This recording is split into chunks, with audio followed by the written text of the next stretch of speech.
talked about a lot of different topics and we have made a lot of different top 10 lists. We have ranked champions based on their lore, even though that video is outdated now. We have talked about the most powerful champions according to the lore, and then we did it again after Riot retconned their old universe. And we even talked about the weakest champions according to the lore. But we have never ranked every single champion based on their power in the lore compared to each other. So, that's what we are fixing today. Today we will rank every single champion based on their power in the lore, but there is a slight catch. We will be ranking what their power can be measured as. Or if you want to make that comparison, we will be judging their power level.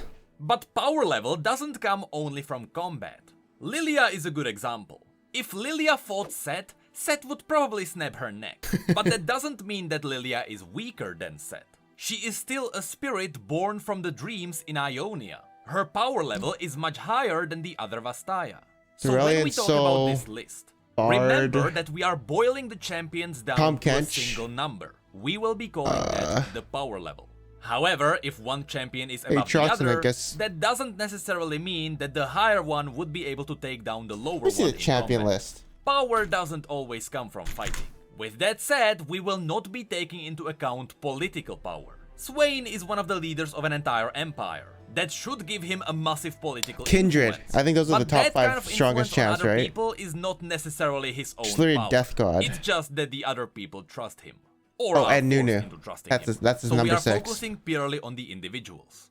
Lastly, I understand that a lot of people will have their bias. We all main some champions. But even if you main a champion, just understand that maybe your main is not that powerful in the lore.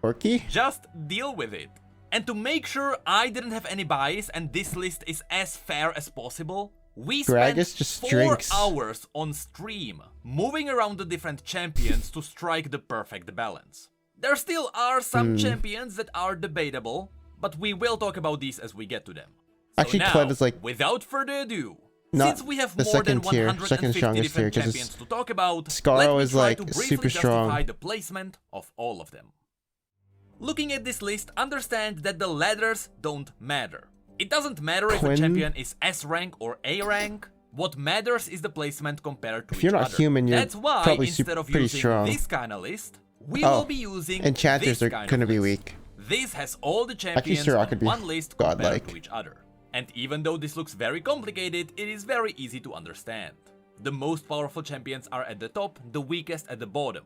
And in each row, the most powerful is on the left and the weakest is on the right. However, we still have 5 champions at the very bottom, which don't have any lore. Or even if they do, the lore tells us nothing about their power. Zoe's probably super strong, right? She's like S tier. Who was only ever I can see her right there. Shaco, who really just doesn't I think it's exist, Zoe. and Amumu, who is just a legend. We have no idea what's happening with him. So now, finally, let's get onto the list. Corki has no lore. From the video where we have ranked the weakest champions according to the lore, you may remember that the old crowned king of the weakest champions was Draven. Draven is an entertainer who is a good fighter but who lacks some real training. That's why he used to be the worst. But ever since then, things changed slightly. First of all, the new crowned king of the weakest champions in League is Seraphine. She is literally a person who can hear your thoughts. The end. I wonder how that's gonna protect her from the blade of an axe. But above her, instead of Draven, we have Jinx. Oh my and god. There's only one reason why that is the case. You see, Jinx is just a crazy person with a gun. Jinx is the Florida man of Runeterra. She is certainly dangerous. So it doesn't base off like their weapons. It bases off like their stature and if they're fighting fist to fist. Dangerous, but compared to all the other magical creatures on this list, she's really not that strong. And the only reason why Draven would be able to beat her is because very recently Riot tried to give us some context as to how Draven works. His problem used to be that when he throws away his axe, he can't get it back again. But Riot tried to argue that he has more axes hanging on his belt. Now, I don't know how massive his belt is, or how many axes he can actually have on his belt, but you know what, that's a good reason why Draven...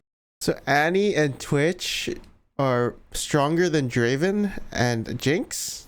Could be at least equal to Jinx. So it really doesn't matter which one you think is weaker, these two are just the worst.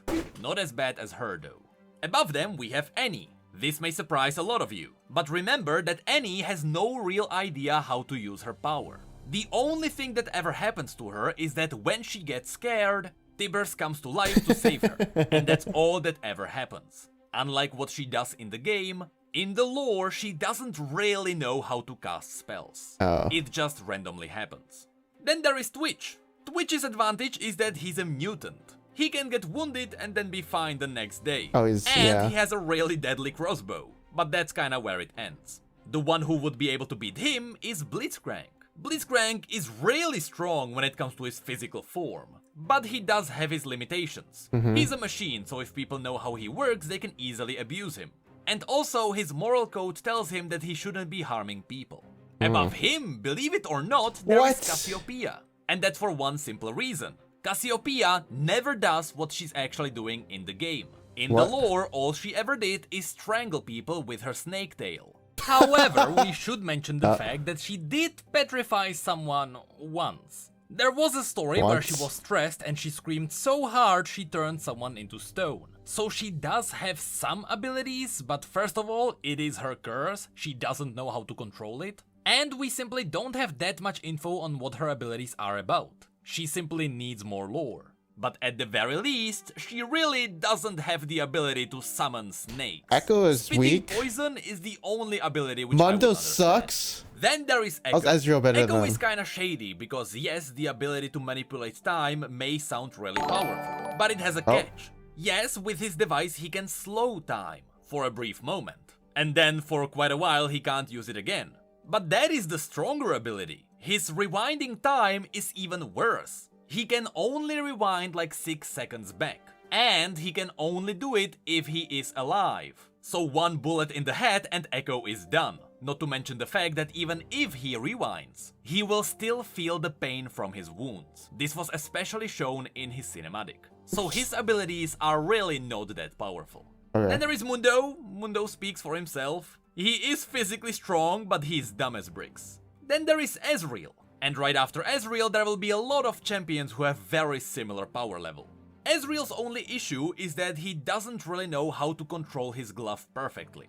He himself doesn't really have any kind of professional training. And oftentimes, he has no idea what he's doing. He's kinda squeezing the glove and hoping that something good happens.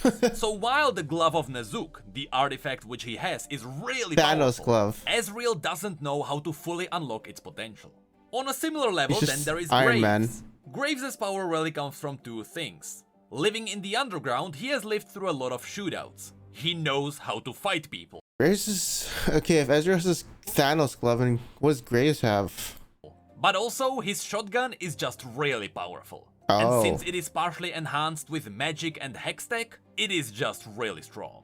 Very slightly above him, there is it's Misfortune. Yes, she is just a human. But on top of... So MFS can beat Graves 1v1? Graves, her combat mastery is a bit higher. She's far more agile, she has charm on her side, and similar to Graves, her guns were crafted by the best smiths in Buildworld. Most powerful weapon. Her parents. On a similar level, above her, we have Alistar. While Alistar is really strong because he is a Minotaur, that's kinda where his powers end. He would be able to take a lot of hits and he would last for very long. But anyone with at least a little bit of training would be able to outmaneuver him. Or if they are clever, they can outlast him. Really, compared to the other Minotaurs which we know about from Legends of Runeterra, God, I forgot. Should be one of the weaker ones. I didn't know him and Alistair were related. I know this card, he's a 6/6, and he stuns him on the round start. The weakest enemy, I think. Then there is Jace. Above everyone else, he actually has a really powerful hextech machinery on his side. That being better than an artifact. But the real benefit he has comes from his intellect. He is very smart. But his smartness probably won't outmaneuver Vi. While Jace crafted the hammer himself, Vi's Atlas gauntlets were enhanced by the professionals in the Piltover military. So in the present... The original gauntlets come from the mining golems, but they were enhanced with Piltover hextech after she joined Caitlyn. Days, Vi would be above Jace. And of course, above her, we would have Caitlyn, who not only has a... She just has a sniper. Okay, let's see what he says. really deadly Hextech sniper rifle. But she also has professional officer training on her side. Though even that kind of training would not outlast Gangplank, whose power really comes from his stubborn. So because Caitlyn is like 5k range, everyone else can. I mean, yeah, I think range is, in a real life situation, range probably is better, right? The more range you have, the better. And Gangplank has this. He can shoot in the air and cannon barrage people. Stubbornness and refusal to die. He lost his arm and he came back. He was tested by Ilawi with the power of Nagake Boros, and he passed the test of his will. He was deemed worthy of living by the gods themselves. That alone makes Gangplank more powerful than anyone else so far. Oh, and this is what so he's like a demi-human thing. He's blessed by the gods. He came back and he got a rework. Makes sense. So the Aurelia get a rework. the power level jumps up a bit. So now we get to people who are either military veterans, or they have some kind of a special or magical training. First there is Aurelia. Aurelia comes from a family of weavers. They were weaver Oh, not dances, Little Rue. and it so happens that her weaver dances are able to Kaya. manipulate blades that come from her family crest. She was quite strong even when she was young. That's when she cut off Swain's hand. But she is still somewhat inexperienced compared to the others. What she's really lacking is some professional training. Aurelia is purely self-taught. She knew how to dance, then she realized she can manipulate blades, and she herself started training with the blades. So, someone like Riven would be above her. So Aurelia can just, if she can just shoot a bunch of blades at you, right? Like with her R, and just long range snipe you with. Oh, she's like Jet. There you go. Jet's ult. Because not only is Riven's It's pretty blade powerful far actually. more It's like that dude from Marvel with the whistle, though, and then he can control the little spear. That's kind of powerful. powerful than what Aurelia has. Remember that her weapon was crafted by the Black Rose. But also Riven was trained in the Noxian military. She got a proper soldier's training. So those combined would rank her higher. And she would be roughly on the same level as someone like Akali. So I guess because here, because she's military trained and she doesn't know how to use her power, she sucks and she knows how to do whatever she wants. Okay. On the same level as someone like Akali. Akali is Also, when she ults, she shoots literally a wind slash, so that's how powerful, you know, her swings are. They literally hit you so hard that they have range on it, even if she misses. So I guess that means she's super powerful. and she would be roughly on the same level as someone like Akali. Akali is partially spiritually attuned to Ionia, even though her bond is not really that strong. But she also has her Kinku training, with the Kinku being one of the most powerful orders in Ionia. And then we have two Yordles who are highly debated. Wait, what? Is Kinku really that OP? Kinku being one of the most powerful orders in Ionia. I guess. And then we have two Yordles. Isn't she just a regular Kinku person? Isn't she just like, yeah, she's just a Kali? I don't know. Are highly debatable. There is Nar and Fizz. That's just magic, no? Like Yasuo's wind? I don't think it's magic. I think, I mean, I don't know, maybe, I don't know. But Yasuo's apparently stronger than her, but she's not here yet. But let's see Nar. The issue with those two is that they are primitive. Nar is the oldest Yordle on Runeterra, and Fizz is very close to him. And while Nar's Mega Form would be able to defeat anyone else so far, he is not smart, and so the rest would be able to outmaneuver him. And with Fizz, the issue is that Fizz just never fights. He jumps around and plays with people, but he never really does anything beyond that. Yordles usually rank higher up because they are Yordles. Their normal power level is really high, but they are brought even higher because of their intellect. So is there any Yordles here? Oh, so Yordles aren't here. Also, why is Gragas here? He just gets drunk. What does he do? Yordles are smart, but not these two. That's why these two are debatable. So if you would personally rank them higher, I would understand. And then there is Gragas. While the Iceborn are really strong people, Gragas is lacking any kind of real... Wait, he's failured? He's gonna be a Runeterra card and he's gonna be failured? I always thought he was some drunken Demacia. Okay. Weapon. Yes, he would be able to punch you to death, But that's kinda where he ends. He is physically insanely strong, but nothing more than that. What? He would be on a similar level as someone like Quinn. Quinn's issue is that she is no assassin, she's not a killer, she's a scout. She is really good at sneaking around and scouting areas. But when she gets into a fight, she's not that good. As an example, in the Garen novel, Quinn almost died after fighting 2 people at once. Valor does a lot to help her, and we are counting that power. That's why she is a lot higher than someone like Caitlyn. But still, she is really not that strong. Oh, And okay. above her, we would have the 2 Noxian assassins. Of Okay, them, Katarina. Talon is absolutely the stronger one. That's why he's above her. However, neither of those 2 assassins are perfect. The reason why Katarina has a scar on her face is because she failed as an assassin. That's why she was kicked out. And Talon managed to fail to kill Katarina when she was stationary. So neither of them are perfect killers. That's why... Wait, so they're better than... These 2 are better than Riven and Akali and I guess Aurelia, because apparently she has no training, but still. I don't know, did they have some kind of enhancement powers? Or artifacts? I don't know. Above them, we would have the Demacian crew. Fiora, Jarvan and Garen are all interchangeable. We know that Garen and Jarvan should be on the same kind of level, because from their childhood they have always been training together.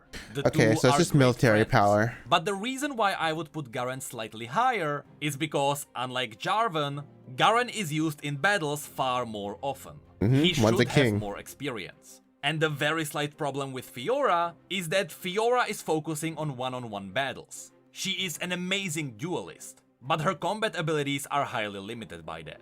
And about So because these 3 have military training, and Quinn sucks, but her bird's strong, and Gragas doesn't really, just gets drunk, and these Ionian 3 players, I mean, Riven has a broken sword, I guess? I don't know. Now I'm just getting a little confused, but it's kind of making a little sense. And then, yeah, Darius counters Garen in lane, but let me see the these lore. 3, we would have Darius. Darius should be just as strong as Garen. The 2 would likely be equal. And while Garen has the advantage of having Petricite, the Noxian soldiers have the Black Iron, which is mined from the Freljord. And that is the strongest kind of steel that we know about. Darius's armor is nearly unbreakable. If you also count the that's fact cool. that he's a member of the Triforix, even if we don't count the political power, Darius would be slightly above Garen. Surprisingly, slightly above him, then we have the special people. Just like Twisted Fate, who seems to be a normal human, but he is actually a mage. And his magical abilities alone would be above the rest. Vayne is on a similar level, but she doesn't take advantage of magic. She ranks higher above the rest She because kills of magic. her arsenal alone. She is a really good killer, but she is also being carried by her weapons, which are armed with silver bolts. But better than silver bolts is Lucian, with his sentinel guns. The recent event showed us that the sentinel guns are really powerful, but they also enhance Lucian's abilities. They give him slight magical abilities, such as his dash. Above Lucian, we will have something His like dash is Zac, OP. who is really just an experiment with quite some potential, but that's really where Zac ends. He is strong when it comes to slapping people, but he is just a blob after. But you can't kill him, so he's kind of invulnerable, right? Like he's a blob, and you can drink him, I guess. I don't know. Singe is apparently OP. I mean, yeah, he's got mustard gas. On a similar level, we would have Singed. He is a Piltovan professor by day and a Zoanite murderer by night. He managed to figure out how to slightly prolong his own life, but he's currently trying to figure out how to really become immortal. His current experiments are some of the creepiest stories which we have in League, and it is all about Singed stitching people together in hopes of attaching a smart person onto a strong person, and therefore prolonging the smart person's life. There is the theory that Singed wants to do that to himself. I highly recommend reading his story. And above Singed, we would have the other So Jin has... okay. Jin just has a gun. I don't know. Does he have anything magical? Let's see. crazy person, Jin. Jin's power comes from 2 different things. His masterful planning and the Tula armory. Many people may not know about it, but all the guns that Jin has were sponsored by a secret Ionian cabal. They are really powerful and magically enhanced, so his arsenal would rank him above the rest. Then we have something like xBruceyx. xBruceyx is a Voidborn who eats animals. He's not really that smart, but physically he gets stronger with every kill. Oh, he's a Akotsuki. I don't know what they're called. Akatsuki? I don't know what they're called. He adapts. That's cool. However, he's not really the ever-consuming void creature. Oh. Surprisingly, Lux would be on a similar level. She is a really strong mage, and she has the potential to be really high up on the list. But she's her issue is that Lux doesn't really know how to control her light. Oh. That is the point of her story, especially in the comic. Above her, we have the other people who tap into magical abilities, such as Nidalee. She is really just a person who taps into the ability to morph into a cat. And then there is Kaisa, who really just taps into the ability to have a Voidborn attached to her. She is strong, but it's nothing mind-blowing. And then there is... Is Nidalee really stronger than someone with 2 pistols? I mean, she turns into a cat. And then Lucian has a gun. So does Graves. Gun. I feel like Darius has the strongest armor. He could probably kill Nidalee because she's a cat. I don't know. Rengar, who over time is getting stronger and stronger on a way faster rate than someone like xBruceyx. And don't worry, no, we are not counting the power that comes from the Sentinels of Light, just like for Vayne. This is just Rengar before the event. I don't know. Then I don't know how there is strong he Elise, is. who, just like Nidalee or Kaisa, is a human that is tapping into another source of power. But it just so happens to be that the power of the Shadow Isles is way better, with it being connected to an immortal god called Vilemo. Oh, above her there is Kain. You mean Twisted Tree Line? I didn't know that was an immortal god. He's dead now, in the game.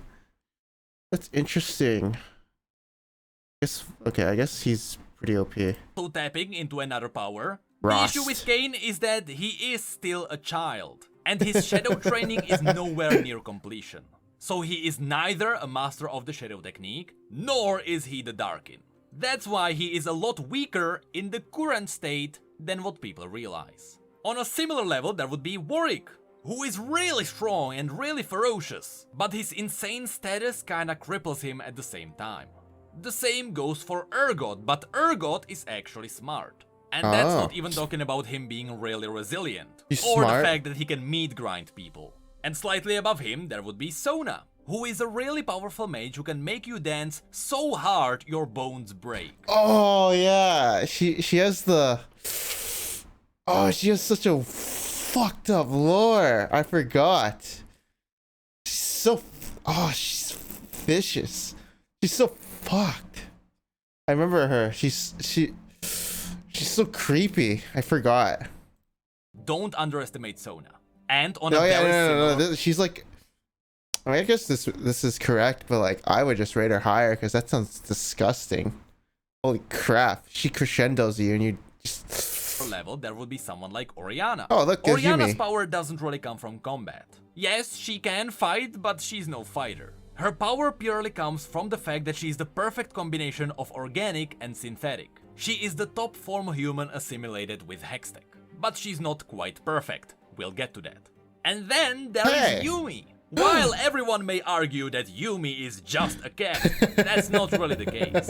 Yuumi is a spirit from Bandle City. She's exactly the same thing as something like Pix, which Lulu has. So it doesn't matter what she looks like. She may look like a cat, but her power level would be something close to something like Vastaya, a magical creature. But she would still be slightly lesser than them. That's why above Yuumi, here we we go. have most of the Vastaya. There is Rakan, who is really the weakest of them. Then there is Set, who is a really strong fighter, and he is a Vastaya, but Okay. his human side is kinda holding him back. Oh. Above him, there would be another really formidable fighter, Sivir. Sivir Wait, Rakan is weaker. Isn't Rakan pure Vastaya? I don't know. Maybe he's simping for Zaya. would be a lot lower on the list if she didn't hold the Chalikar. The Chalikar is the blade that was the key to sealing the Darkin inside their weapons. Oh, that's kind of That okay. artifact alone is insanely good. Yeah. But above her, there is Samira. Samira is a professionally trained mercenary who is also an assassin.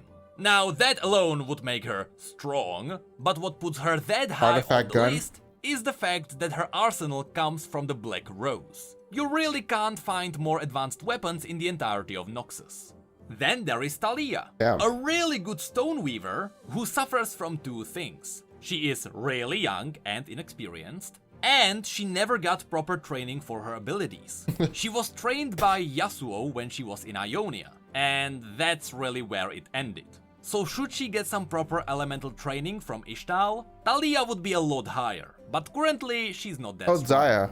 Feather. And finally, to top of this category, there is also Xayah, the last Ionian Vastaya who is by far the deadliest of them. But here Yeah, we have a others bit go of a through. jump in the power level. Next up, there is Xinjiao. What? My Chinese boy is stronger than Garen and Derek. What? He just has a spear. Whom many may know as Viscero. That was his gladiator name. Oh. Xinjiao was originally an Ionian soldier. He was insanely powerful, but he was captured by the Noxians during the invasion. Because he was so strong, the Noxians thought it would be funny if they used him in the arena. And so, that's why Xin To the arena. fought. And no one ever defeated him. To the arena. That's why he says to the arena. That's funny. He was able to take on dozens of people at the same time. And so, being as strong as he is, the Noxians then used Xinjiao as a living weapon, and together with some other gladiators, they sent Xinjiao into Demacia to claim the lands for them. That's where the Noxians were defeated, and Jarvan III thought that Xinjiao was not fighting for the right side. That's how Xinjiao was converted. Anyway, the point is, Xinjiao is insanely strong. But not quite as powerful as someone like Lee Sin. Lee Sin may be slightly lower than Xinjiao when it comes to pure fighting, but Lee Sin has the edge because he can use the Dragon's Flame. The same goes for Yasuo. He's also a really good fighter, but he has the edge because he can use the Wind technique. And somewhat of a similar thing goes for Victor. Victor himself is a really clever inventor, but his power level comes from the fact that he is really good at replacing his own body. He is simply that's cool. more than a human. He's like Singed, but like actually doing what Singe wants. On a similar level to other people using some kind of a powerful technique. And what's better than a really clever powerful inventor? A Yordle inventor. Or three of them. Rumble is the lowest of them because Rumble is using literal garbage for his machinery. Heimerdinger is above him because he actually knows what the heck he's doing with his inventions. And Ziggs would be above him Dude, I guess Heimer just looks smarter. But I guess Ziggs could be more powerful because he has bombs and... Yeah, he has literal bombs, right? So... because Ziggs is not held back by moral code. His wild side would give him the edge. Then we have the two guys who are tapping into the powers of the Void. Oh, Void. Okay, so let me do some predictions. Void, Immortal, Scarrow, literally a dragon, Monkey God. He's a monkey god, but he beats Sion, who's undead and can kill you. Yorick is I don't know. Lao is blessed by a god, literally. Braum is just, I don't know, and yeah. Void. They are not really as insanely powerful as people would think. They are really just people touched by the Void. But the Void is so powerful So that Rek'Sai is Kassadin high and and Malzahar would be Cho'Gath. above the rest. And then there is Kled, a really old and really skilled soldier, who's kinda held back by his dementia. A very unfortunate fate for Kled. Though because of Scarl, it almost kinda equals out. Shyvana would be on a similar level. Being a half-dragon, it's almost natural to be a really powerful magical being. Almost as powerful as the last land-walking Vastaya, Wukong. The reason why Wukong is above all the other Vastaya so far is because Wukong was trained by Master Yi, which means that Wukong has the basics of the Wuju technique. He can't use it, he didn't have visions of the past just like Master Yi did, he's not a but god. even with Master Yi's king, training monkey on king. its own, Wukong is just way more powerful. And he is even using the battle staff of Doran.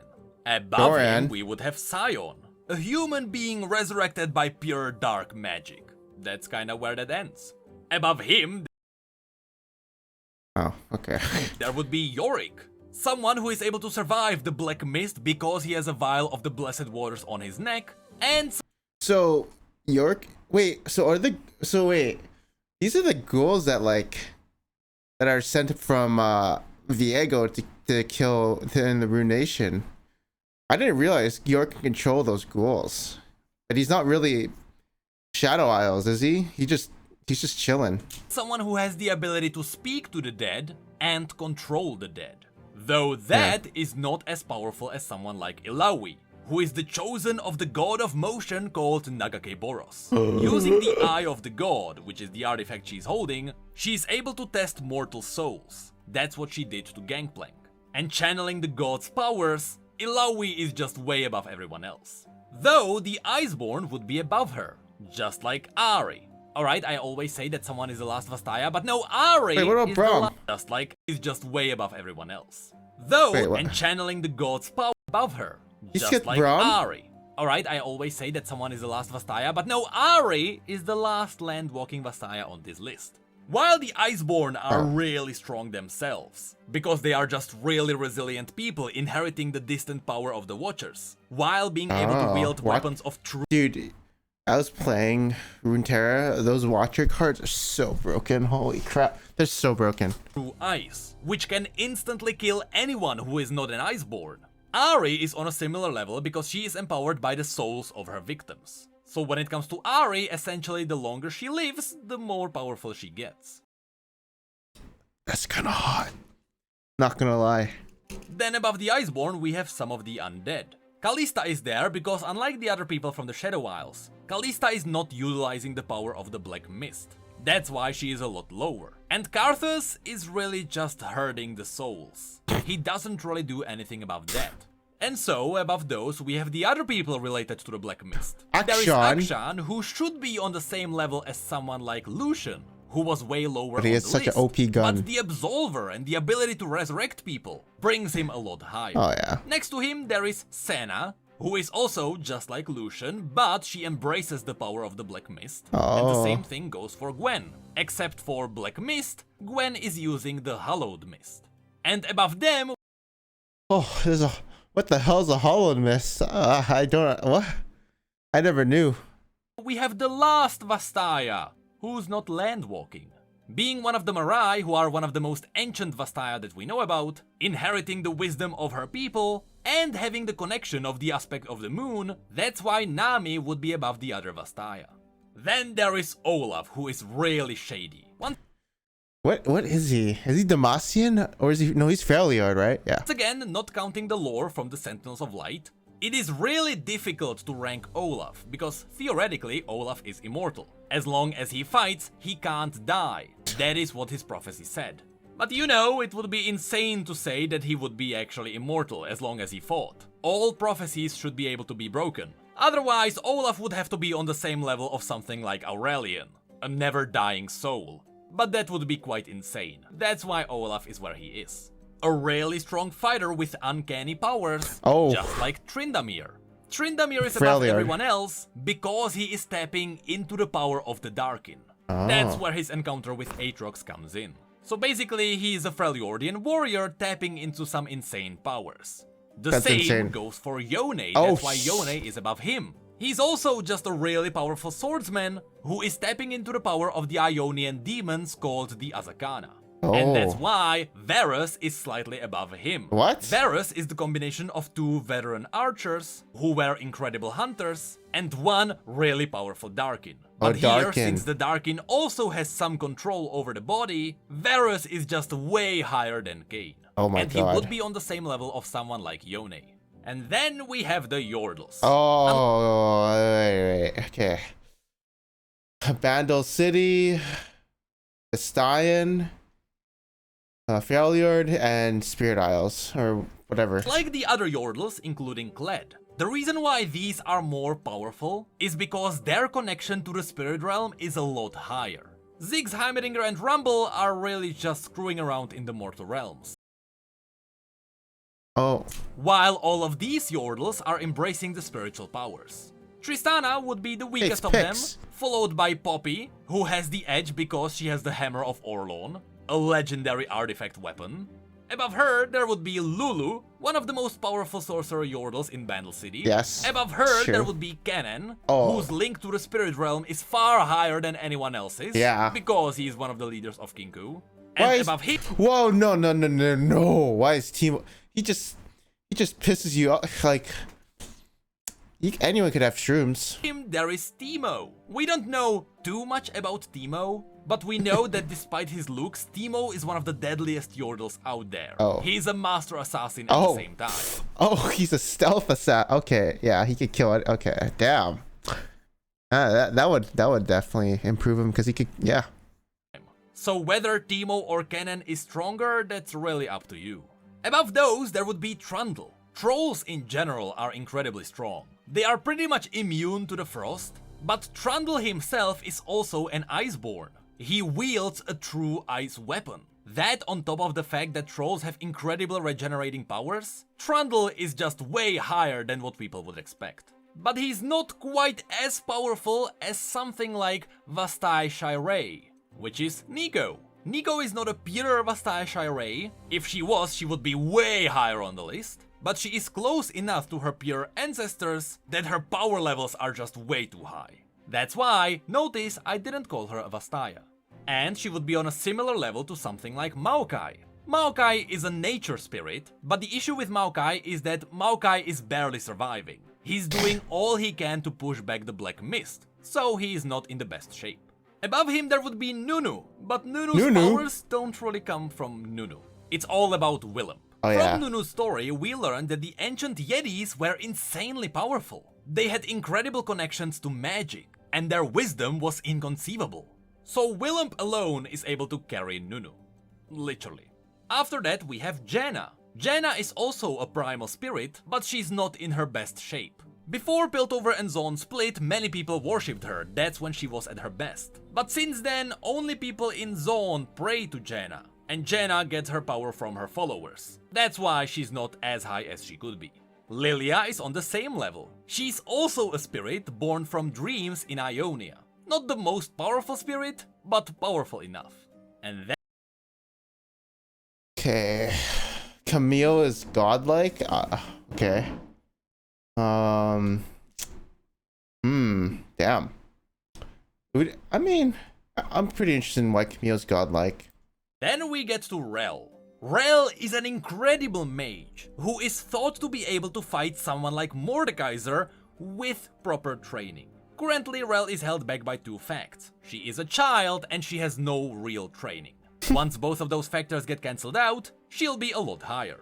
Above her there is Veigar, the last Yordle on this list who is the most powerful Yordle that we know about. And above him there is a spirit that is not in a bad shape. Ivern is a spirit that was born from the Omikaelan, the world tree of Ionia. That alone makes Ivern really powerful. But he's still not the primal spirit of the entire continent. He is essentially just a spirit, in a slightly weaker form because Ivern the Cruel, the Freljordian warrior, cut down the original tree that was responsible for the power of the spirit. Ivern the so Cruel. Even Ivern is not in his prime. Here we go. And Ivern would have a similar power to Camille. Camille is an expert assassin, forged by Hextech to be perfect. She has enhanced vision, she really can't miss, and she got the best training Piltover could offer. She is really assassin brought to perfection. Cyborg. Galio would be on a similar level. Bro, He's like, Galio's a colossus. You telling me Skarner Uter can kick Galio's ass? Okay, let's see. Galio would be on a similar level. He's a Petricite's Titan, he's really big. But that's kinda where his power comes from. If he wasn't big, Galio would be actually way lower on the list. Because besides moving around, he doesn't do much, maybe besides absorbing magic. But even that can backfire. On a similar level, there would also be Skarner. If you really think about it, Skarner is just a dude. But he's a different species. So it is really the fact that he has a Hextech battery on his tail that brings him this high. Then there is Udyr, a spirit walker channeling the power of the primal gods of Freljord. There is not much more I can say on this. He's a guy who is tapping into some real godly powers. That's why Aphelios is right next to him. Okay.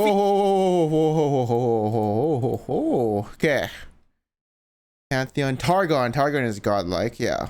Pike. Okay. Queen's Noxus, Nasus, Shurima, Nocturne, Hecarim. No more cages. Okay, we'll see. I think this seems alright. I think Pike is the one I'm questioning right now.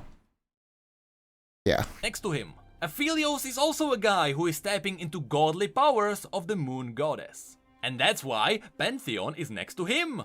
Pantheon Targon. used to be a god himself, but after the aspect of war died, now he is a dude that is tapping into the remnants of a godly power. And that's why Swain is next to him. Because Swain is tapping into the godly powers of a demon. And one of the more powerful demons at that, the demon of secrets, Raum. And following the patterns, then there is Pike. Pike is a guy who is tapping into the powers of Nagake Boros. While he should be on the same level of someone like Illaoi. Illaoi is only following the powers of Nagake Boros, and she is wielding them for the god's good. But Pike is infused with those powers. He's almost being controlled by the god. That's why he's a lot higher.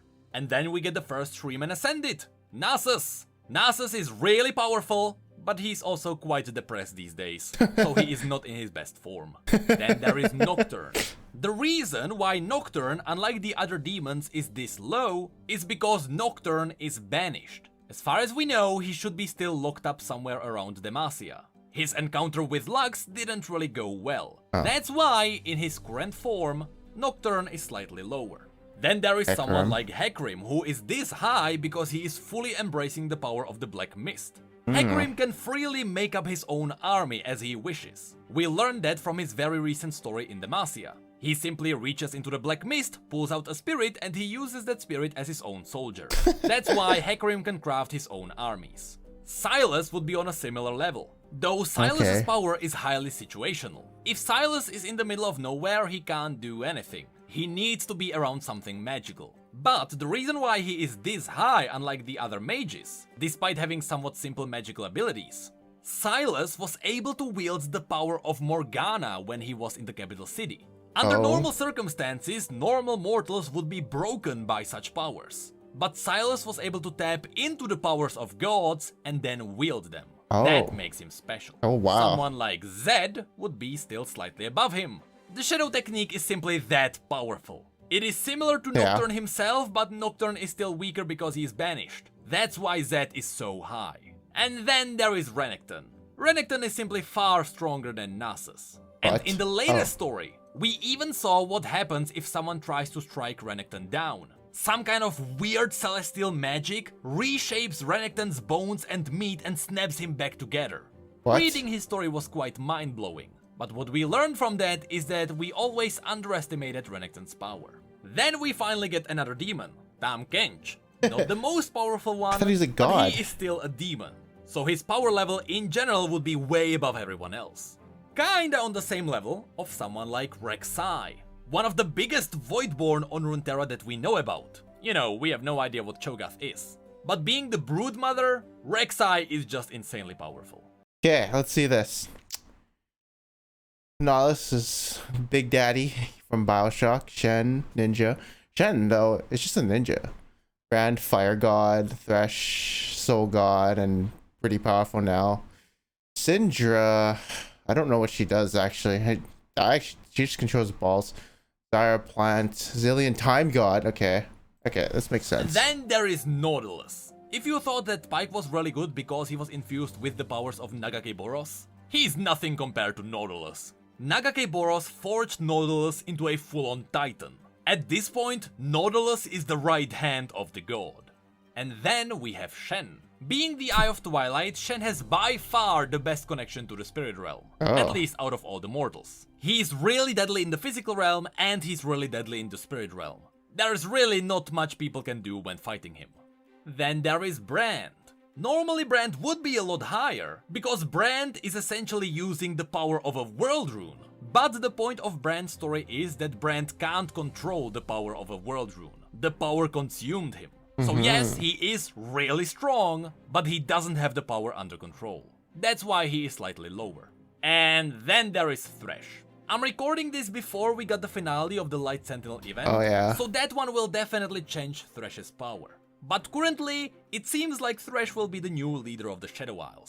That's why Jesus he's Christ. right here. He is holding inconceivable power, just like someone like Syndra. Syndra should be a lot higher, or at least she has the potential to be higher. But Syndra killed every teacher who tried to teach her how to use her powers. So while Syndra has unlimited potential, Unlimited power. the potential is very limited by her own abilities. She simply has no idea what she's doing. Then there is Zyra. The reason why Zyra is so high is because Zyra is a plant that is currently consuming about a third of Ishtal. The goomangoo jungles are being devastated by her, so I wouldn't underestimate her powers. Oh. And then we get to some really powerful mages. Here we go. Zilean is insanely strong, not just because he has the mastery over chronomancy, and not just because he's one of the very few people who are able to resist the void, but also because he is a mage who trained in Shurima, in Icathia, in Ishtal, and on the Blessed Isles. Simply said, he is a really powerful mage in general.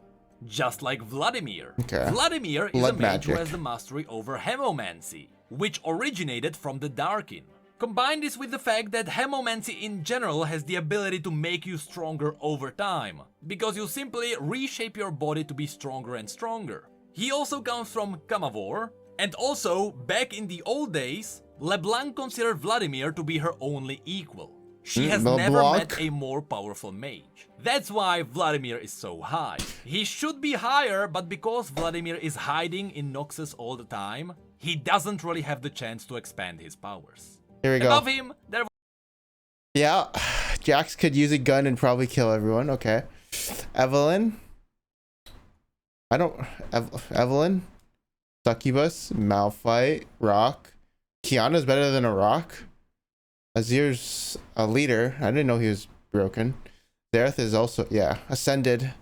Uju style. Velka. I don't know what his lore is. He's just a big laser doodle. Tarek is Targon. Okay. would be Jax, or Syjax Koari Ikathun. There's not much to say about him. Jax is the only mortal who was able to single-handedly defeat a Shuriman Ascended. Oh. He's the only one who was able to defeat a God Warrior. For that alone, that's why he is this high.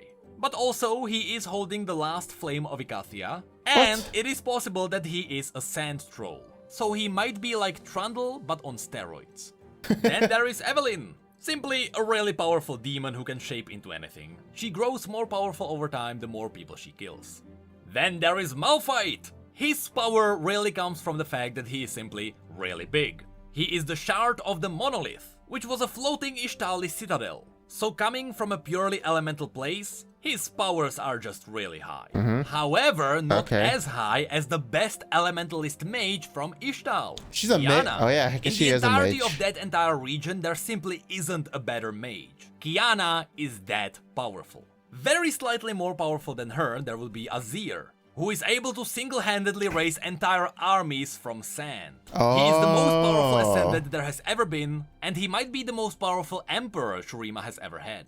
Zerath would be slightly above him for one simple reason. Azir got the powers from the Sun Disk willingly, but Zerath forced those powers into his body. Zerath took more power than what was intended for him. That's why his power level is higher. Then we get to Master Yi.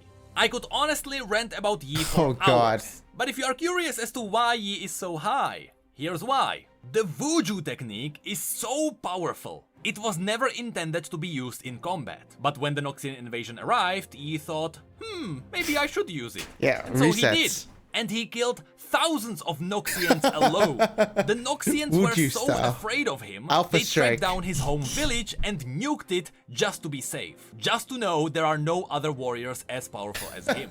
And the reason why the Vuju technique is so powerful is because it dates back to the first ever mortal race to exist on the planet. The first ever Vastai Shirei used this technique when fighting the first Stone Titans. That's why Yi is where he is. Vel'Koz would be on a similar level because as one of the oldest Voidborn, just like Master Yi, he is able to kill thousands of people in the blink of an eye. And then there is Tariq, who might be the weakest of the aspects, but hey, he's an aspect. Above Tariq, I would put LeBlanc. Once again, we are not counting political powers. But LeBlanc is ancient at this point. She is thousands of years old. She was present in the Immortal Bastion when Mordekaiser ruled it. She was the one who got Mordekaiser killed. Now she is mastering all the black magic that Mordekaiser was hiding in Noxus. And she is dominating and corrupting the minds of people all over Runeterra. She has eyes everywhere because, quite frankly, she is mind controlling people everywhere. Oh my That's god. what her clones are about. Her clones are the influence over the entire world. Oh, I really Jesus wouldn't Christ. underestimate LeBlanc's power. She's kind of broken. Then above LeBlanc, we have... Okay, let's see. Targon. I think it's Ishtar or Sa. I don't know. I don't remember her power. Sa T. I don't remember what it is. But she got ruined, right? She's ruined karma. Anivia. Freljord. Right, yeah, okay. Viego should be here, yeah. Now we're getting to Darkins and stuff, but let's see Rammus. I'm curious in Rammus, and I'm curious in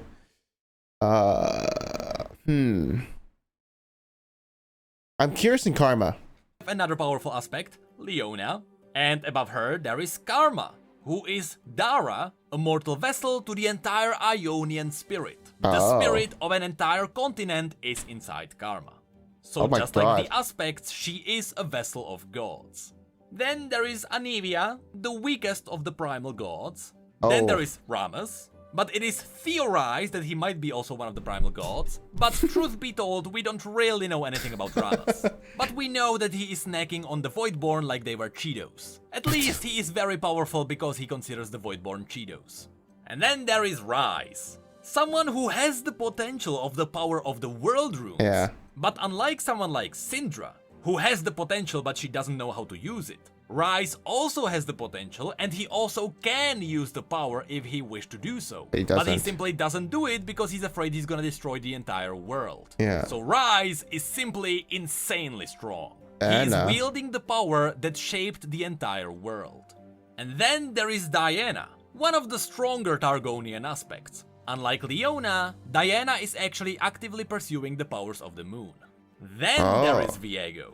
Viego is simply really powerful because he is the source of the Black Mist. He is the one who can dominate minds of pretty much anything. But he's held back by the fact that he doesn't care about corrupting people. He just wants Isolde, and that's his biggest mistake. Then there is Morgana, also technically a Targonian aspect, but above someone like Diana and Leona. She and Kael were there when Demacia was formed, so they have wisdom, but also they are more closely attuned to the Targonian powers. While someone like Diana and Leona are still trying to figure out what is even happening. Compared to them, Leona and Diana are young. Then we have another really powerful primal Freljordian god, Ornn. And as strong as someone like Ornn, there would be Aatrox, the God Slayer. Aatrox is simply a Darkin that got out of hand. His rage is untamable, and as long as a mortal is holding his blade, and Aatrox can dominate them, Aatrox is unstoppable. Oh yeah, Aatrox is the blade, right? Hold on. And then Aatrox, the person holding is a human? That got out of hand. His rage is untamable, and as long as a mortal is holding his blade, and Aatrox can dominate them, Aatrox is unstoppable. He is the only being in existence that we know about that was able to kill a celestial god, that being War. And on the exact same level as Aatrox, I would say we have Kael. Kael is likely the most powerful of the Targonian mortal vessels. Being the aspect of justice, she can rain down holy swords on entire nations. Theoretically, she is responsible for Garen's ultimate, but we don't count that into Garen's power. Garen's ultimate is technically Kael's power. And the reason why Morgana is below her is because Morgana willingly gave up on some of her powers. Above those, then we have Lysandra. While Lysandra was really powerful when the three sisters were still alive, and you know, she got wounded by the Volibear, over time, mastering the ability to not only use the true ice, but also the black ice. She is simply far more powerful than people give her credit. She controls Watchers. She is the only person who is able to keep back the Watchers. Yeah. The end of all reality. That's why she may be the most powerful mortal in existence. But still above her, we have the stronger of the primal gods, the Volibear. Then we have Soraka. Oh my god, I knew it. While it is true that Soraka is purely a celestial being, Soraka gave up on her celestial powers so that she could drop down onto Runeterra, get a physical form, and help mortals from their suffering. Soraka does have a physical body right now, but her power is so strong her body is burning from the inside. That's why in-game, when you heal someone, you hurt yourself. It's because the powers of Soraka are too strong. Wait. So that's when they reworked her, right? Because I think she just gave mana and she healed. But then I guess they reworked her in her lore, so that's why, okay. When you heal someone, you hurt yourself. It's because the powers of Soraka are too strong for her mortal body to That's handle. funny. Essentially, she is slowly dying. Then we have Mordekaiser, a warlord who, when he was alive, constructed the Immortal Bastion and devastated an entire continent on his own. He himself died on a mountain of corpses. But then he died, he found out there were no gods of death, and so he just decided to become a god of death. If you thought that Viego was the king of the undead, you have no idea what Mordekaiser is about. His power is far beyond that. He is the true king of the realm of the dead. Then there is Zoe, yeah, I got the that one aspect right. of Twilight, who would rank even above someone like Kale, simply because the Twilight is that powerful. But also, it is the Twilight that currently holds the reins to Aurelian's soul. That's why she would be above the rest. Then there is Bard. Yeah. Now, while Bard is not really a fighter and he doesn't hurt anyone, Bard are the first sounds the cosmos ever produced. He is on the same level of something like Aurelian's soul. He is simply a pure cosmic energy. Can we believe Aesol is the most unpopular champion? He didn't bind himself to a mortal form. He just visited Runeterra, and he didn't want to scare people, so he borrowed some items from a traveling theater. He is still a pure celestial being. And around him, I didn't know this would one. rank Fiddlesticks. I don't know. As far as we know, Fiddlesticks is the primal demon. He is the dark force that is moving the entirety of Runeterra. He is the source of the legend of the 10 kings. The 10 kings where one king consumed the rest. So it is possible that once there were 10 demons, but Fiddlesticks consumed the rest. He is the primal evil. And no, the Scarecrow is not Fiddlesticks. The demon is inside the Scarecrow, and he's just using it as a vessel. So remember, Fiddlesticks, first of 10, Fiddlesticks, end of men. And then we have Aurelian Soul. Wait, who's number one? Let me think. Who's better than Aesol? Who's literally a creator?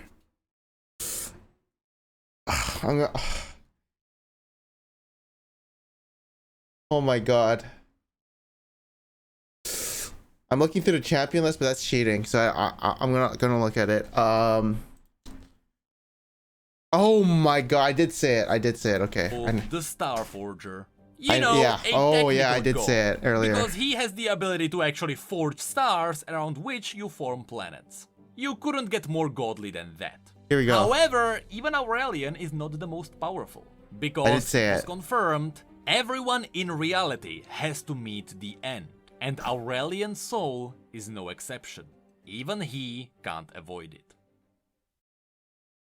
And that is the list of that's it. I wanted more lore and Kindred. I just know she's like the... What is she, guys? Champions ranked according to their power, according to their lore. It was quite a longer video than I expected, but we had to do it. It was inevitable. Of course, if you don't agree with something, feel free to argue with us in the comment section. The comment section is gonna be quite the battle of mains anyway. But remember, we spent 4 hours on stream with about 1200 people talking about this. I guess literal death is kind of OP, right? Is there any more to that? I don't think there is. I don't think that she's just literal death, and yeah, she can do whatever she wants. Yeah, okay. That was interesting. You know, I would, like, looking at the list, like, if you look at this list, I'd say it's, yeah,